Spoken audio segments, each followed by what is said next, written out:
조금만 솔직해져봐. Make sure forever.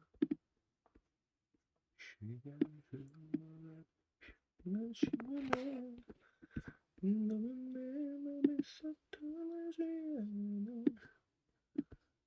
내로 만나요 돼.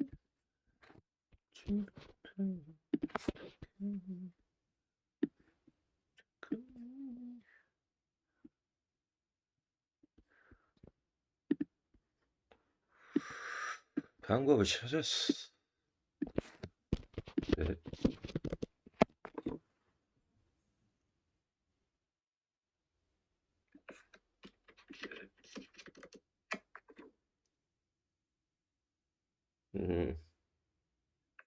귀걸이부터 귀치 발치. 야 뭐야?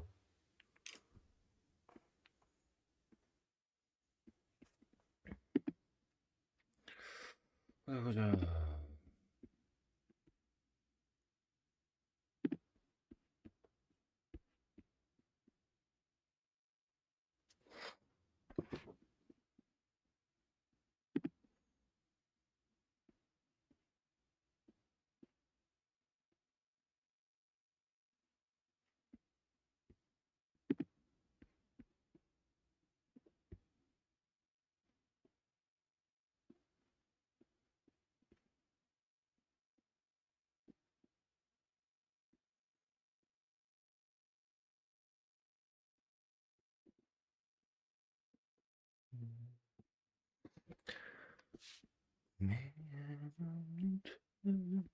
고장난 사람이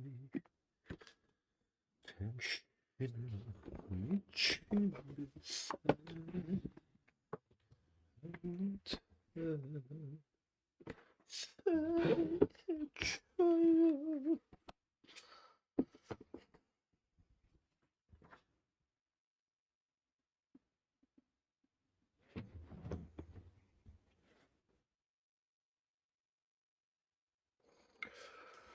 감정이 세상을 움직인다. 감정이 세상을 움직인다.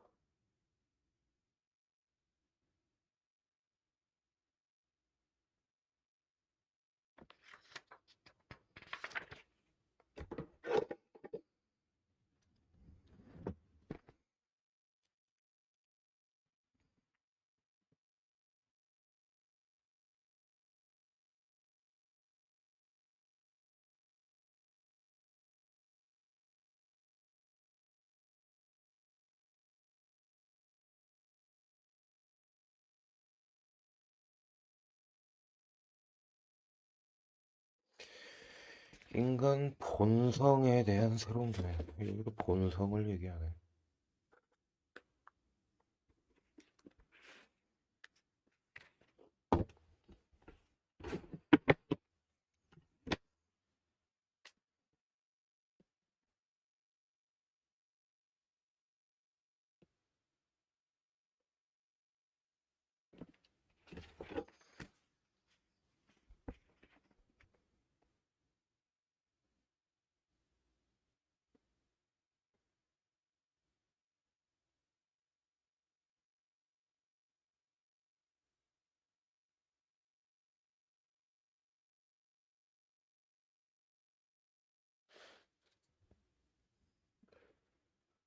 나는 구성된 감정 이론을 바탕으로 인간 본성에 대해 뚜렷이 새로운 견해를 제시하고 이것을 고전적 견해가 지지하는 전통적 관점과 비교할 것이다.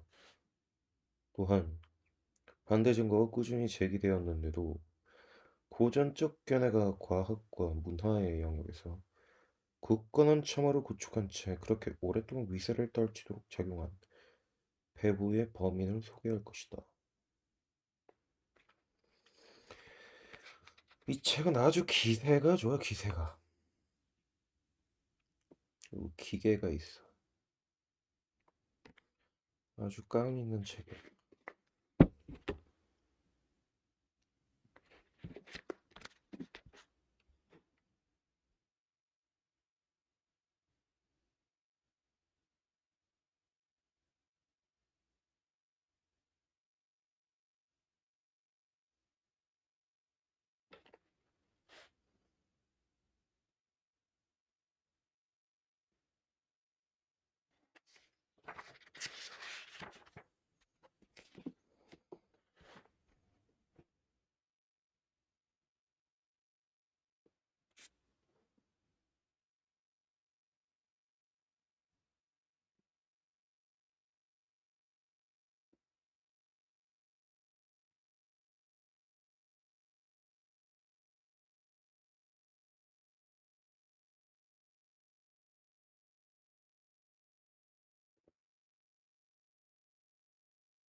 하나 이상의 뇌가 있어야 마음이 창조된다.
본질주의는 강력할 뿐만 아니라 전염성도 뛰어나다.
본질주의에서 벗어나지 못하는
자기계발서들은 전형적으로 당신의 마음에 초점을 맞춘다.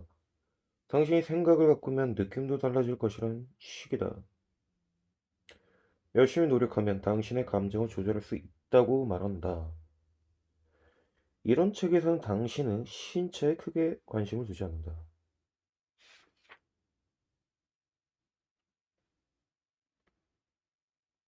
만약 앞선 5개 장에서 당신이 학습한 하나를 들라면 그것은 아마도 당신의 신체와 마음이 서로 깊게 연결되어 있다는 점일 것이다. 내 수용에 따라 당신의 행동이 결부된다. 당신의 문화에 따라 당신의 뇌가 개선된다.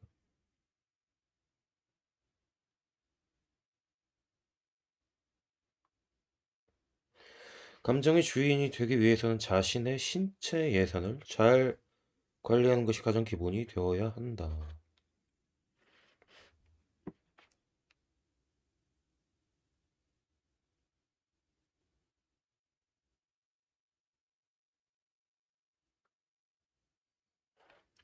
당신의 내수용 신경망은 밤낮을 가리지 않고 작동하면서 이런저런 예측을 내놓은 신체 예산을 건강하게 유지하려고 했으며 이런 과정을 통해 당신의 정동적 느낌이 생겨난다.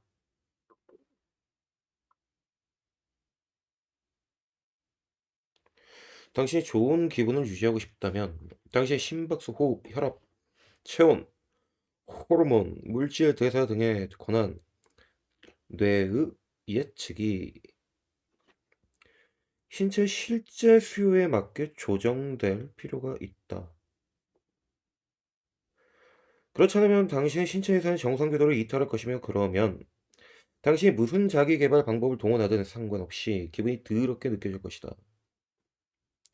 이런 상황에서 자기 개발은 더러운 기분에 양념을 치는 것밖에 안 된다. 불행하게도 현대문화는 당신의 신체 예산을 엉망으로 만들도록 설계되었다.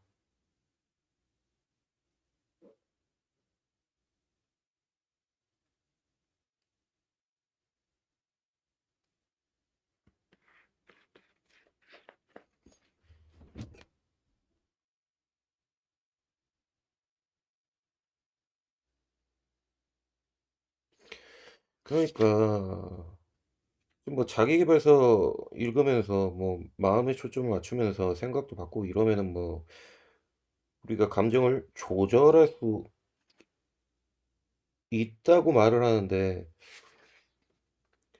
이 사람이 말하는 것도 그게 아니라는 거죠.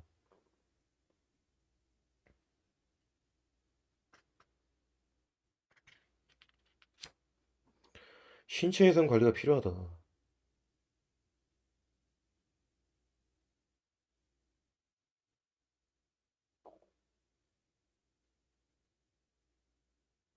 그러니까 우리의 뇌 수용 신경망이 계속 작동하는데 이 작동하면서 시뮬레이션 예측을 내놓고 이 신체 예산을 건강하게 유지하려고 애쓰고 이 일련의 프로세스를 통해서 당신의 정동적 느낌, 쾌감, 불쾌감 이런 것들이 생겨나는군.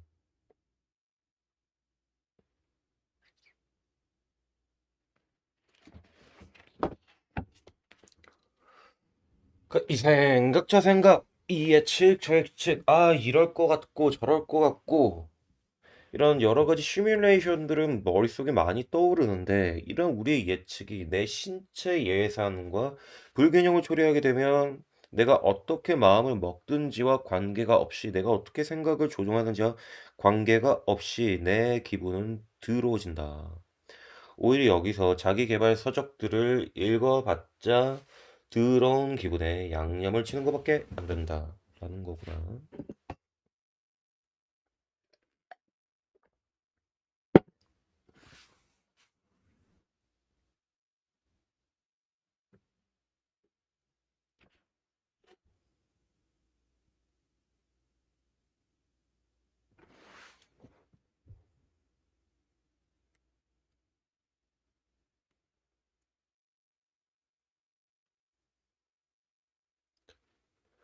그러니까 이거네. 잠잘 시간에 유튜브 보면서 뭐 자기 계발 관련된 영상을 보기보다 그냥 일찍 자라. 차라리 책을 읽거라. 아니면 산책을 해라.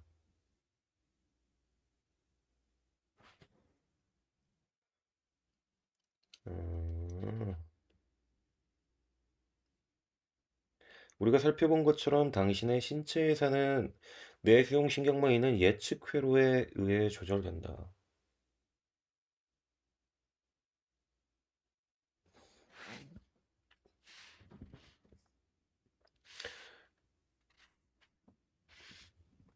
이 예측이 신체의 실제 수요와 만성적으로 부조하게 되면 다시 균형을 회복하기 쉽지 않다. 신체 예상 관리 회로는 재미있는 표현이네. 이 신체 예상 관리 회로가 당신 내의 수다쟁이.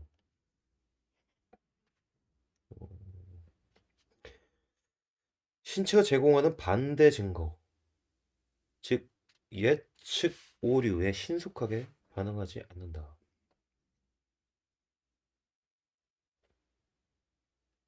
이 예측이 상당 기간 완전히 빗나가 버리기라도 하면 당신은 만성적으로 비참한 기분에 빠질 것이다.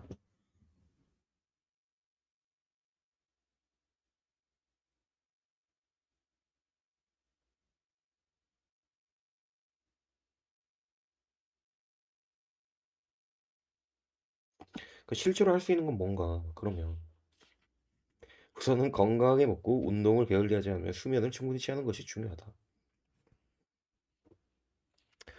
뻔한 소리처럼 들려도 다른 대체물은 없다. 신체 예산도 재무 예산과 마찬가지로 견고한 토대 위에 있어야 관리하기도 쉬운 법이다.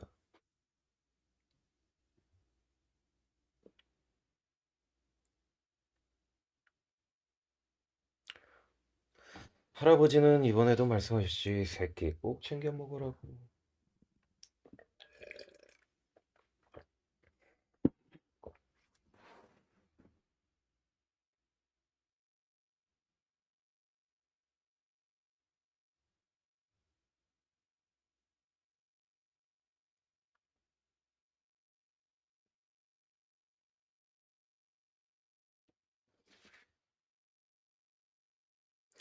잠을 충분히 자라.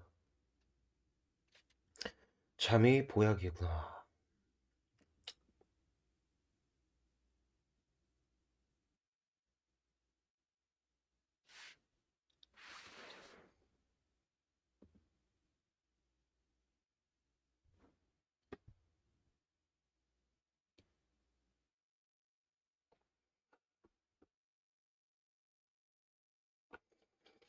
이 다음으로 시도할 수 있는 것은 당신이 할 수 있는 범위의 신체적 안락감을 조절한 것이다. 신체적 안락감. 연인이나 가까운 친구로부터 또는 마사지 치료사로부터 마사지를 받아보라. 인간의 접촉은 건강에 유익하고 스킨십을 해라.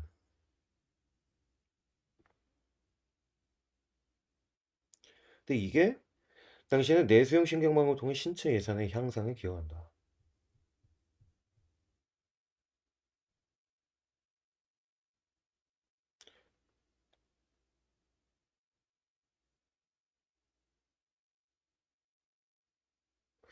신체 예산의 균형을 잡기 위한 또 다른 활동으로 요가가 있다.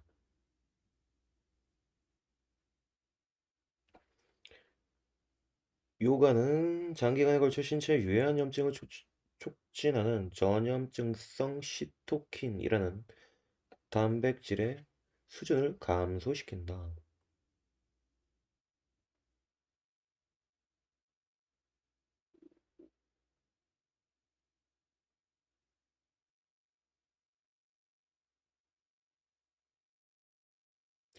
그건 요가를 규칙적으로 하면 항염증성 시토킨이라는 다른 단백질의 수준이 증가하는데 이것은 심장병, 우울증 및 기타 질병의 발달을 위험을 낮추는 작용을 한다. 요가가 좋은 운동이군.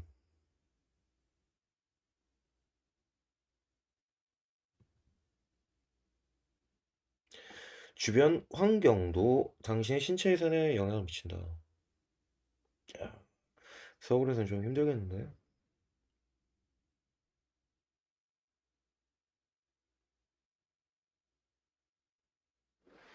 실내화 초만으로도 놀라운 효과를 낼 수 있다.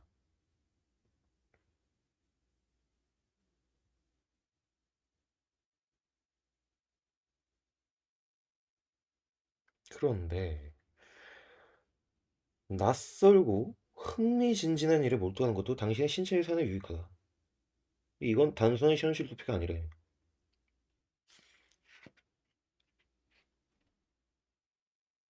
되게 사람들은 다른 사람의 이야기에 자기 자신의 이야기만큼 몰두하지 않는다. 그러나 이런 정신적인 외유는 내수용신경망의 일부인 재미네. 기본 모드 신경망을 가동시키고 그러면 자신에 대한 장걱정도 줄어들어 신체 예산에 유익한 결과를 초래할 것이다. 책 읽기를 즐기지 않는다면 감동적인 영화를 보는 것도 도움이 된다. 만약 슬픈 영화라면 충분히 울어라. 울어라. 이것도 당신 신체 예산에 유익할 것이다.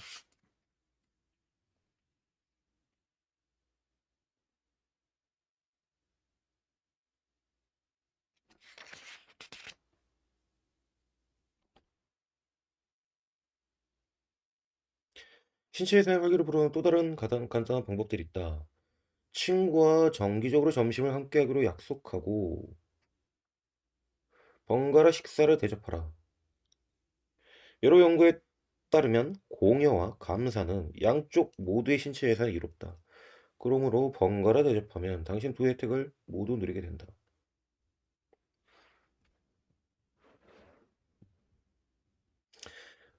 그러니까 정기적으로 가끔씩 친구를 만나서 서로 밥을 해라. 야, 이거 혼밥하는 사람들 늘어나는데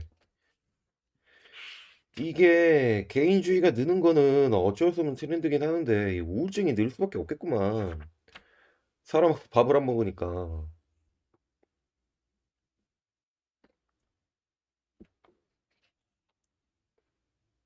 그 밖에도 당신은 내가 아직 언급하지 않은 많은 것을 시도할 수 있다. 애완동물을 키워라. 그러면 접촉과 무조건적인 애정을 동시에 얻을 것이다.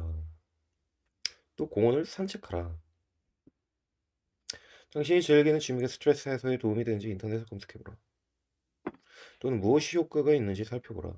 뜨개질은 분명 효과가 있을 것이다. 참고로 내게는 십자수 뜨기가 맞는 것 같다. 당신 신체 예산에 맞게 습관을 바꾸는 일은 결코 쉽지 않으며 때로는 불가능할 수도 있다. 그러니까 할 수 있을 때마다 힘든 거 아니까 이런 거를 시도해보라고. 그러면 기분이 좋아질 것이고 예전보다 더 많은 시간 동안 스트레스를 덜 받게 될 것이다.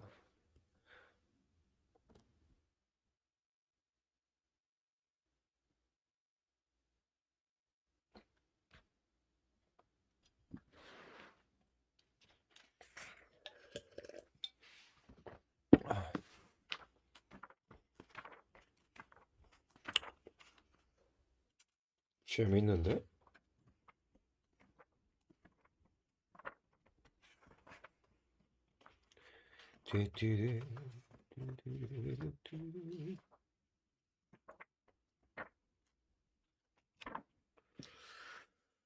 이리 보자 이리 보자 이리 보자. 어우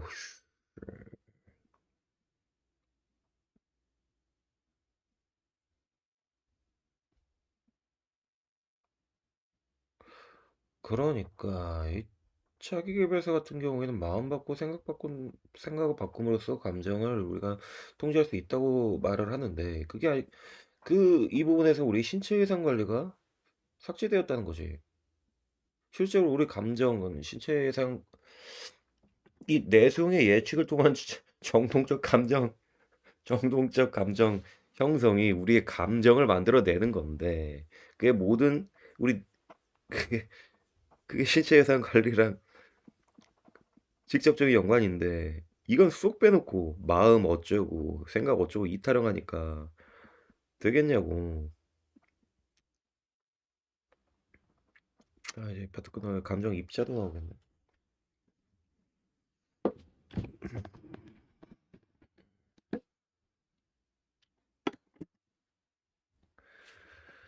머릿속이 늘어놓네.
감정 표현에 서투른 사람을 위한 조언.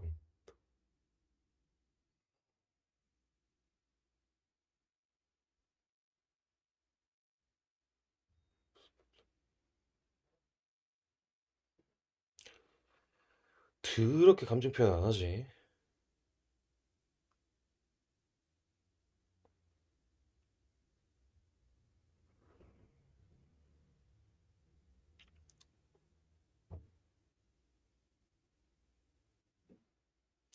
그 울면 뭐 감정 표현을 하면 이 약하다고 생각하는 이런 고정관념.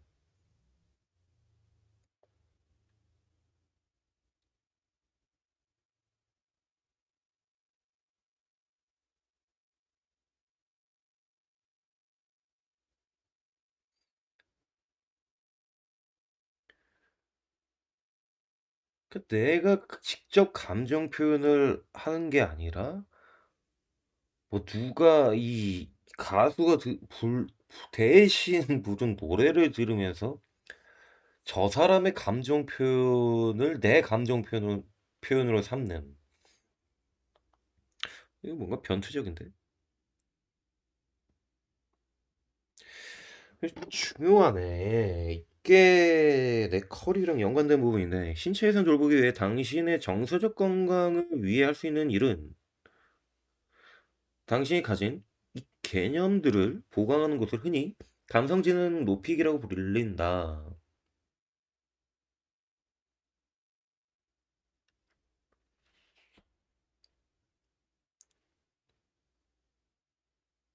고전적 견해를 가진 사람들은 어디 보자. 감성지능이 다른 사람의 감정을 정확히 탐지하기 또는 제때의 행복을 경험하거나 슬픔을 피하기 같은 것이라고 생각한다. 그러나 이 사람은 새로운 방식인데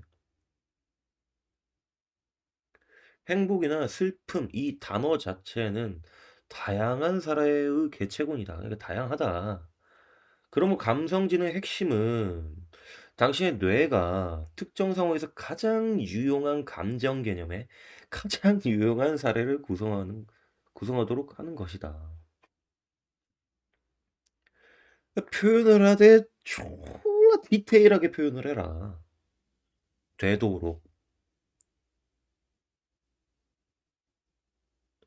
그리고 감정을 구성하지 않을 때는 가장 유용한 다른 개념의 가장 유용한 사례를 구성한 것이다.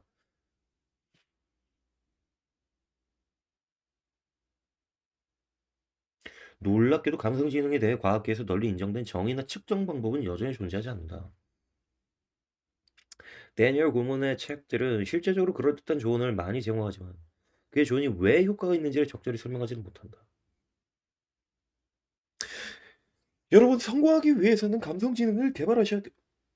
감성지능 어느 분야 일자리든 최고의 성과를 거두려면 감정 능력이 순수하게 인지적 능력보다 2배는 중요하다. CEO들의 연구 결과가 그렇습니다. 아니 그게 중요한 게 아니잖아 지금. 이 사람이 말을 하는 것도. 이 다니엘 골먼의 주장도 시대에 뒤진 삼위일체 뇌 모형에 크게 의존하고 있다.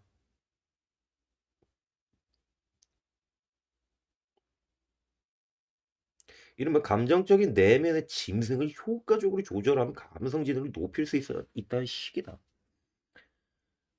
주술적이죠.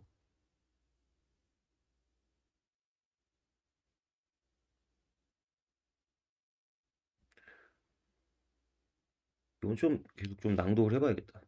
감성지능은 개념의 관점에서 더 잘 규정될 수 있다. 오히려 당신이 아는 감정 개념이라곤 기분이 아주 좋다와 기분이 더럽다라는 2개밖에 없다고 가정해보자. 어, 웬만하면 그렇지. 그러면 당신은 감정을 경험할 때마다 또는 다른 사람의 감정을 지각할 때마다 오로지 이 거친 붓으로 범주화를 할 것이다. 이런 사람은 감성지능이 높을 수 없다. 그런데 만약 당신이 기분이 아주 좋다의 의미를 행복한, 만족스러운, 설레는, 느긋한, 기쁜, 희망찬, 감동적인, 자랑스러운, 존경스러운, 감사한, 없이 행복한 것과 같이 더 미세하게 이게 중요해. 구별이에요, 구별. 수 있다면,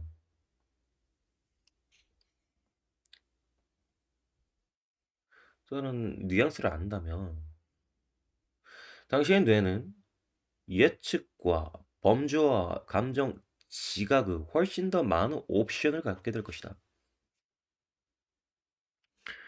따라서 당신은 더 유연하고 효과적인 대처를 위한 도구, 이 자체도 도구라는 거죠. 갖추게 될 것이다. 그러니까 서로 공감대를 형성하고 싶다. 좀 기분 좋은 대화, 편안한 대화, 좀 즐거운 대화. 아, 참, 이 풋풋한 분위기, 어떻게 보면 서로 이렇게 뭔가, 뭔가 이런 느낌을 갖고 싶다. 이런 마음을 의욕한다. 이거 답 나왔네, 이것도. 감정을 되도록이면 조금 더 쪼개고 구별하고, 그리고 그거를 표현을 하고. 내가 이야기하는 건 감정 입자도, 즉 감정 경험을 얼마나 섬세하게 구성하는가의 문제다. 감정 경험을 고도로 섬세하게 구성하는 사람은 감정의 전문가다.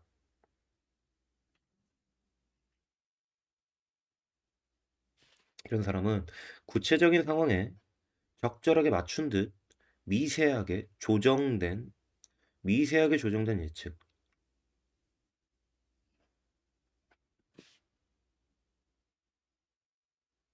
내놓고 감정의 사례를 구성한다.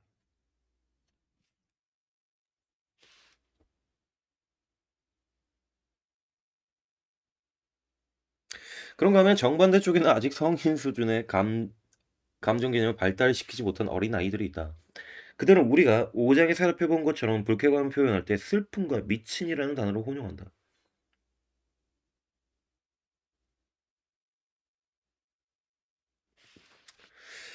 그러므로 감성지능의 키는 새로운 감정 개념을 획득하고 기존의 것들을 예리하게 연마하는 것이다.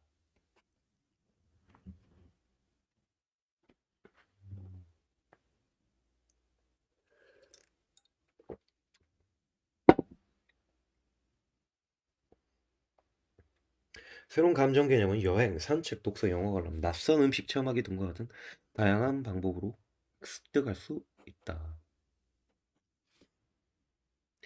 다양한 경험의 수집가가 되라. 새로운 옷을 시험하듯이 새로운 관점을 시험하라.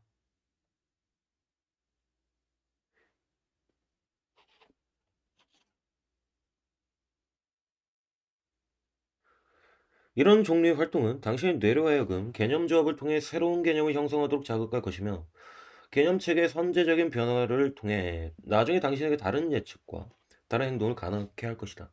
스마트해진다. 지식을 많이 알아서 그런 게 아니라.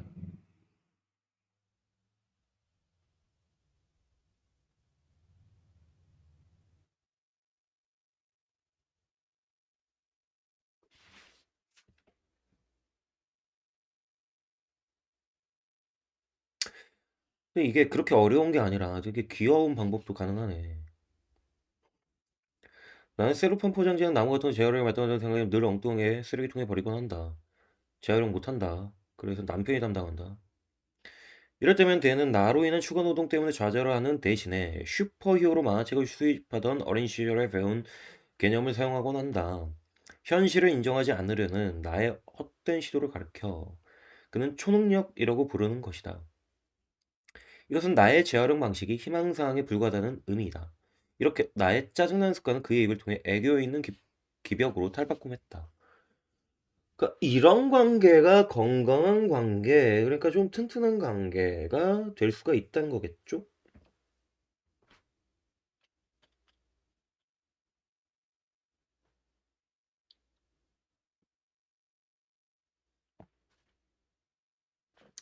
또 새로운 개념을 획득하는 가장 쉬운 방법은 새 단어를 학습하는 것일 것이다. 당신은 단어 학습이 정서적 건강에 유익할 것이라고 꿈에도 생각하지 않았을지 모르지만 이것은 구성의 신경 메커니즘에 비춰볼 때 당연한 것이다.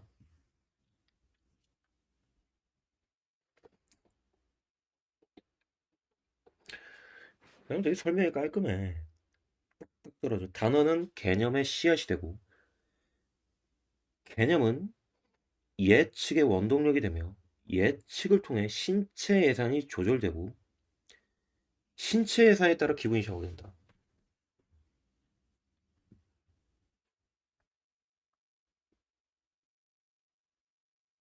음, 저번에 포착 못한 거.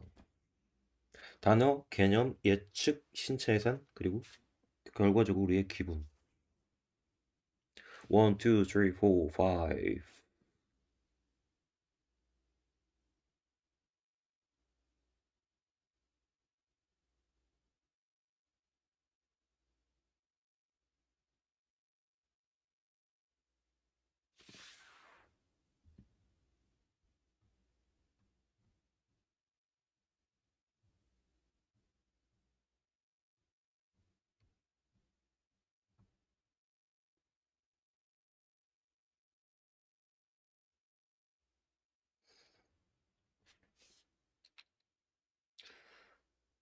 음. 따라서 당신의 어휘가 섬세할수록 당신의 뇌는 더 정밀한 예측을 통해 신체 수요에 알맞게 예산을 조절할 수 있다. 실제로 감정 입자도가 더 높은 사람들은 병원을 덜 방문하고 약을 덜 먹고 병에 걸려 입원해 있는 기간도 더 짧다. 이것은 마술이 아니다. 그래서 사회적인 것과 신체적인 것 사이의 경계가 꽉 막혀 있지 않기 때문에 가능한 것이다. 그러니까 이 어떤 우리의 어떤 기분, 감정, 이런 우울, 이런 어떤 외로움과 이런 고독, 기분의 어떤 더러움, 뭐 이런 것들이 단순히 약을 먹는다고 어떤 좋은 얘기를 듣는다고 해서 정보 습득을 한다고 해서 뭘 본다고 해서 마냥 해결되는 문제가 아니라 메커니즘이 있잖아. 단어, 개념, 예측, 신체 예산, 그리고 결과적으로 최종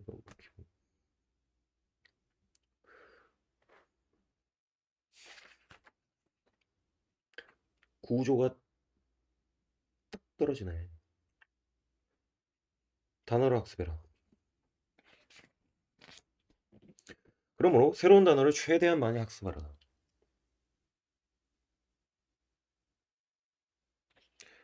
행복한이라는 단어로 만족하지 말라. 환상적인, 황홀한, 감동적인 같은 좀 더 구체적인 단어를 찾아 사용하라. 낙심한 또는 좌절한 이 느낌과 이 뭉뚱그려 슬픈 느낌의 차이를 학습하라. 이 미세한 어떤 뉘앙스를 파악해보라고.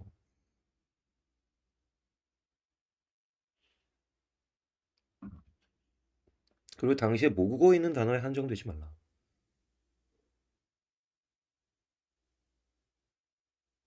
당신 언어에 없는 개념을 다른 언어에서 찾아보라.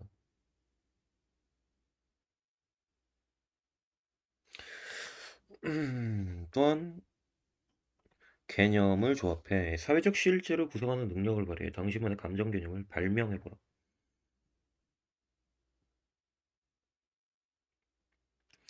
작가 제프리 유제니디스 소설 미들섹스에는 재미있는 개념들이 많이 나온다. 그는 중년에 시작되는 거울에 대한 혐오, 이상형과 자고 난 뒤의 실망감, 코요테 어글리, 생각나는데 미니바가 있는 객실을 얻었을 때의 기대감과 같이 한 단어로만 명명하지 않는다. 당신도 똑같이 할 수 있다.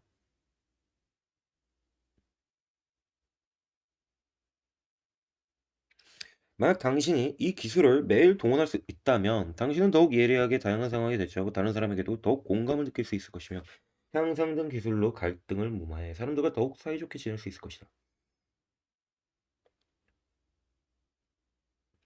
그럼 우리가 결국 대화의 목적은 내 편만 들기고 어떻게 보면 다른 사람들과 관계를 만들어가는 도구로서 사용하는 건데 감정 개념을 학습해라. 그리고 이 감정 개념을 조합해서 새로운 어떤 감정 개념을 또한 발명해 보라. 재밌다.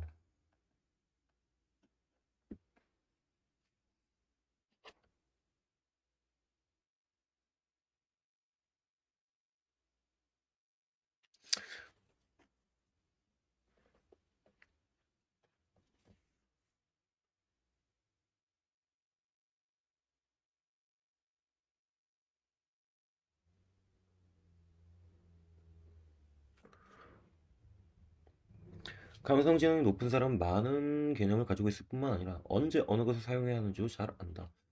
화가가 색의 섬세한 차이를 보는 법을 배우듯이 또는 포도주 애호가가 일반인은 모르는 맛의 세계를 경험하기 위해 풍부한 어휘를 개발하듯이 당신도 범주화를 기타 기술들처럼 연습할 수 있다.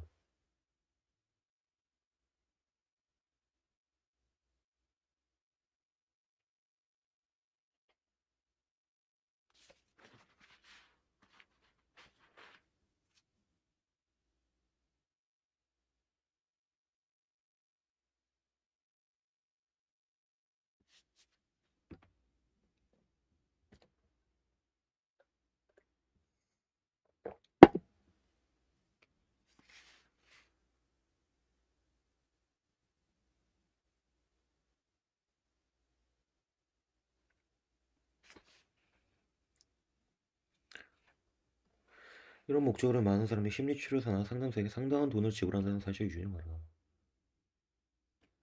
그들은 상황을 재정의하고 행동으로 이어질 수 있는 가장 쓸모있는 범주를 찾는 데 도움을 준다. 하지만 당신은 혼자 힘으로도 할 수 있다. 계속 연습하면 당신도 감정 범주의 전문가가 될 수 있다. 이것은 반복할수록 쉬워진다. 그러니까 섬세한 범주화는 감정을 조절하기 위한 이 대중적인 접근법보다 더 효과가 있는 것으로 증명되었다.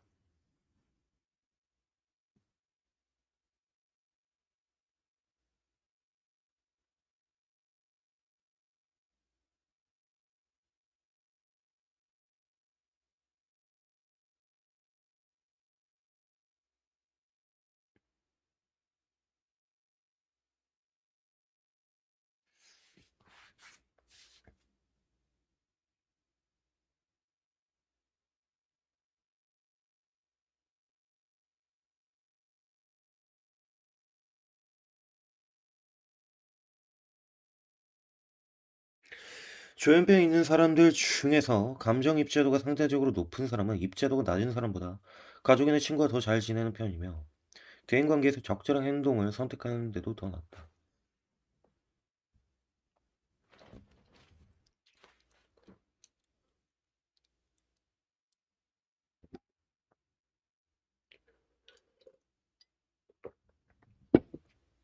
그러니까 우리가 이런 맥락을 통해서도 알 수 있듯이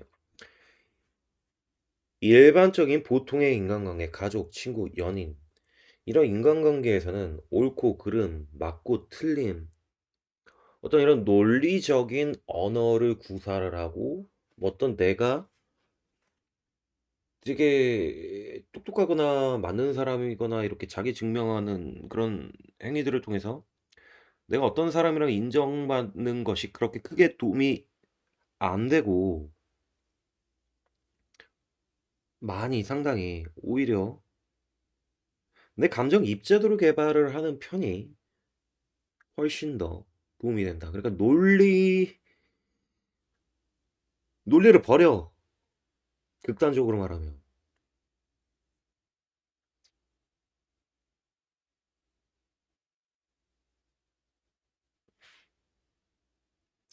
에너지 커뮤니케이션으로 가는 길이죠. 감정 입자도를 트레이닝하는 것이.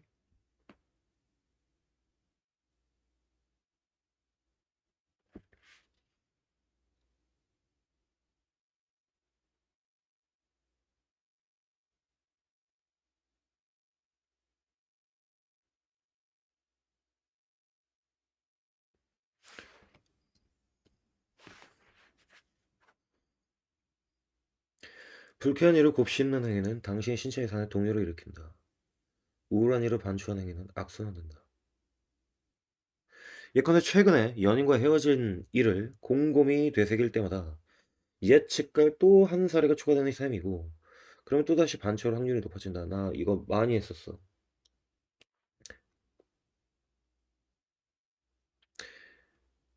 이별의 특정한 개념이 예컨대 마지막으로 크게 싸웠던 일이 또는 연인이 마지막으로 떠날 때의 모습이 세계에 대한 당신의 모형의 둥지를 튼다.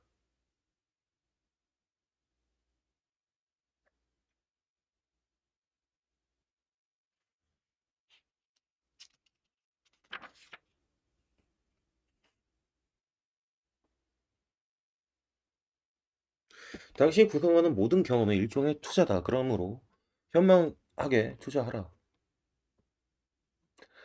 당신이 미래에 다시 구성하고 싶은 경험을 갖고 와라.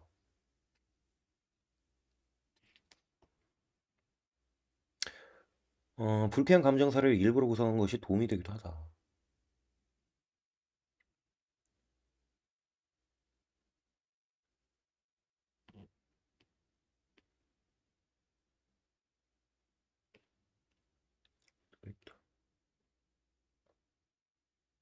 당신이 부모라면 자녀의 감성지능 기술이 개발되도록 도울 수 있다. 감정이나 다른 정신 상태에 관해 되도록 일찍 자녀와 대화를 나누어라.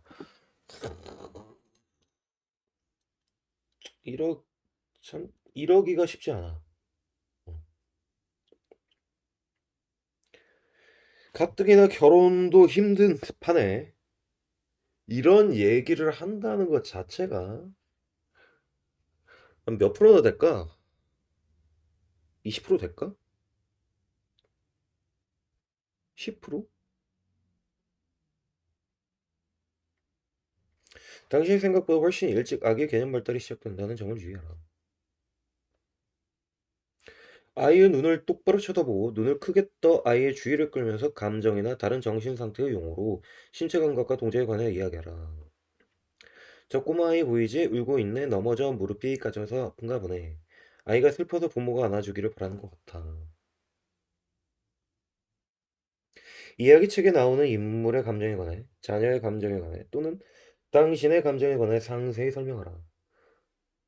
되도록 다양한 감정 단어를 사용하라. 무엇 때문에 감정이 생겼는지, 그리고 그것이 다른 사람이 어떤 결과를 초래하는지에 관해 이야기하라. 여행가, 당신이 인간과 인간 동작 및 소리의 신비한 세계로 자녀를 안내하는 여행 가이드라고 생각하라. 당신의 자세한 설명을 바탕으로 감정에 대한 자녀의 개념 체계가 훌륭하게 발달할 것이다. 아이를 천재로 키울 수가 있다.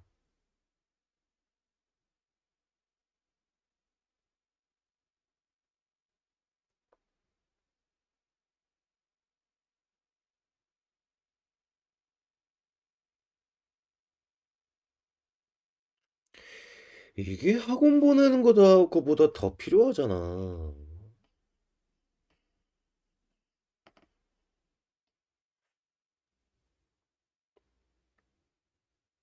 아이에게 감정에 관해 가르칠 때 본질주의적인 고정관념을 얽매이지 않도록 주의하라. 행복하면 미소를 지어야 하고 화가 나면 노려봐야 하는 것 등이 고정관념이다. 왜 안 웃니 너는? 이런 얘기 하지 말라는 거지.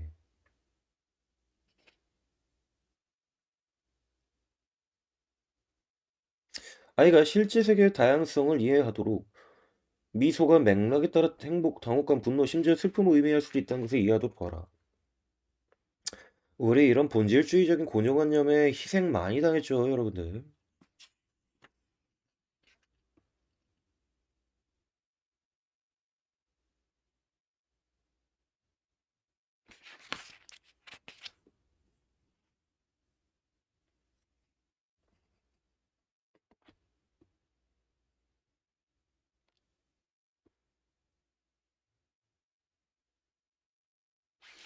어린 자나 번갈아 이야기하면서 완전한 대화를 나누어라. 애라고 하더라도 시도해야 한다. 아장아장 걸을 때쯤 되면 단어뿐만 아니라 대화 패턴도 감정 개념 형성에 중요한 역할을 한다. 내 남편과 나는 딸에게 아기 말투를 한 번도 사용하지 않았다. 그 대신에 아기가 태어날 때부터 완전한 형태의 성인 문장으로 말을 걸었고, 딸이 어떤 식으로든 반응할 때까지 기다리곤 했다.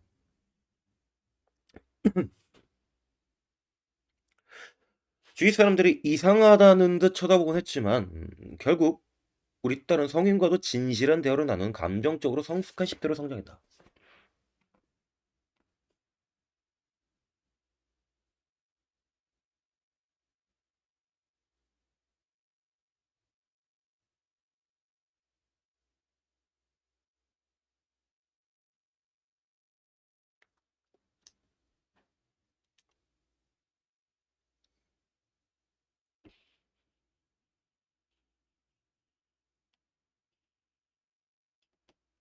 일반적으로 감정의 개념 체계가 풍부한 아이들은 학교에서 성공할 수 있는 준비를 갖춘 셈이다.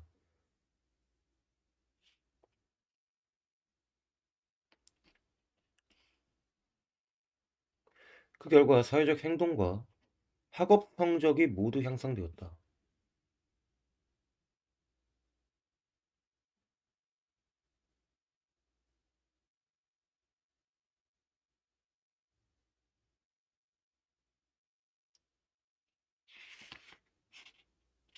반면에 만약 당신이 이 아이의 감각에 관해 감정용어로 대화를 나누지 않는다면 당신은 아이의 개념체계 발달을 사실상 방해하는 것이다.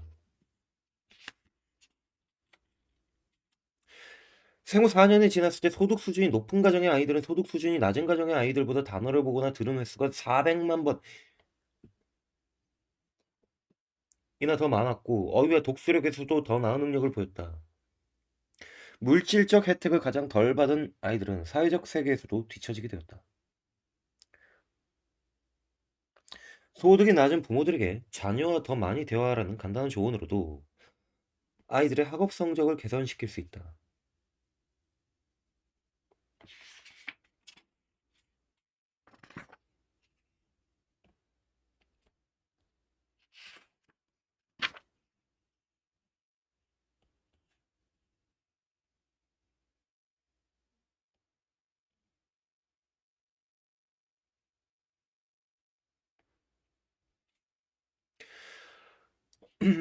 아이들의 구체적인 피드백을 주려고 노력할 필요가 있는데 닥쳐라고 소리 지르는 대신에 다음과 같은 식으로 말해보라. 네가 칭얼거리니까 짜증이 나니까 짜증이 나네. 그러니까 그만해. 문제가 있으면 제대로 말을 해야지.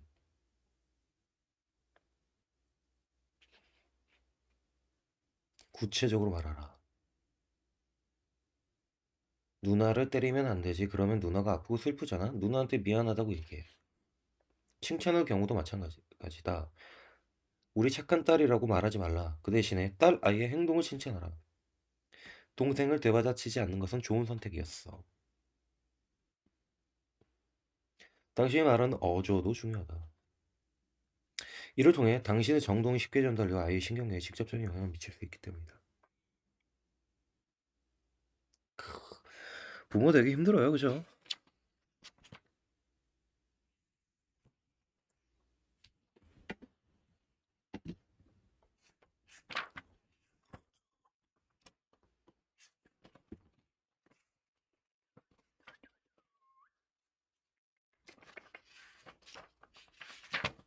어, 12시네.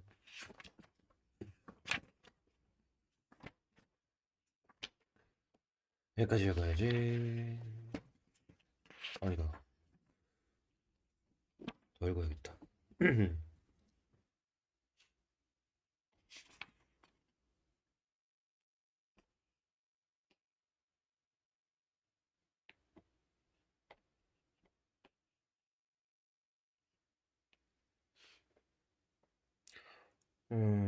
감정을 다스리려면 어떻게 해야 하는가?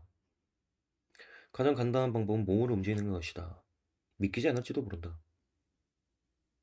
하지만 모든 동물은 움직임을 사용해 신체 예산을 조절한다.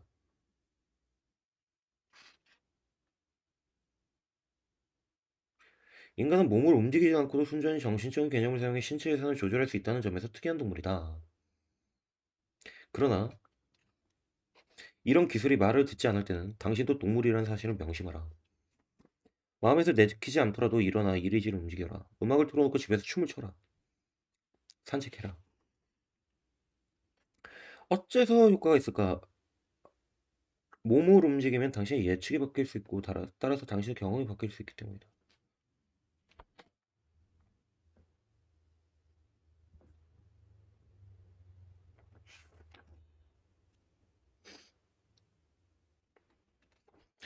즉 속에서 당신의 감정에 또 다른 뭔가 장소 또는 상황을 바꿔 예측이 바뀌도록 하는 것이다.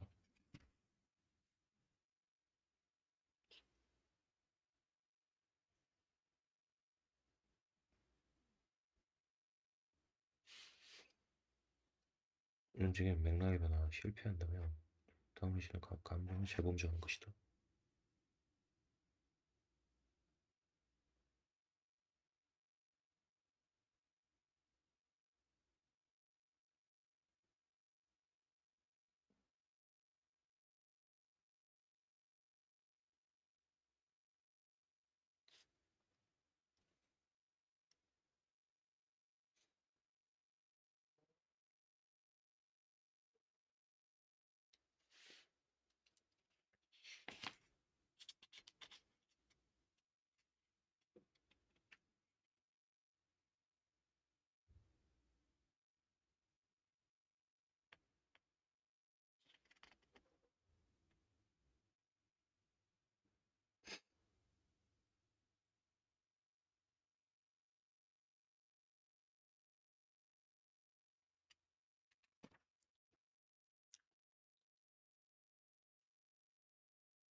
음,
괴로움, 불편. 괴로움은 인격적인 것이고, 불편은 순전히 신체적인 것이다.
여기까지.